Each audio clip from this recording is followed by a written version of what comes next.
আপনারা কেমন আছেন? নিশ্চয়ই ভালো আছেন। আমরা কৃষকরা ভালো নাই। কেন ভালো নাই জানেন? এই যে মাঝখানে যে শৈত্যপ্রবাহ গেল না? এই শৈত্যপ্রবাহের কারণে আমাদের ফসলের কিন্তু বিনাশ হয়ে গেছে। আমরা কি কম্বল গায়ে দিয়ে মনে করেন হারে শীত, আমরা কি ঘরের মধ্যে থাইকেই বলি হারে ঠান্ডা। কিন্তু আমরা যে কি প্রকৃতির মধ্যে বসবাস করি এটা কিন্তু আপনারা না দেখলেও বিশ্বাস করবেন না। এই দেখছেন এই যে ধানের চারা, কত স্বাদের ফসল। এই ধানের চারাগুলো বড় হবে, এগুলো রোপণ করব, সামনে অনেক ধান হবে। কিন্তু শৈত্যপ্রবাহের কারণে দেখছেন পুরে কিন্তু সারকার হয়ে গেছে, মনে হয় যে আগুন ধরাই দিছিল।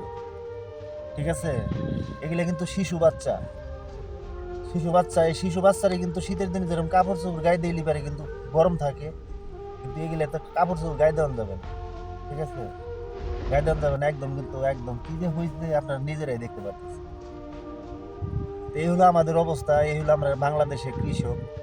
আমাদের উপর দিয়ে প্রতিকূল ঝড় ঝাপসা অনেক কিছুই যায়, আমরা ভেঙে পড়ি না।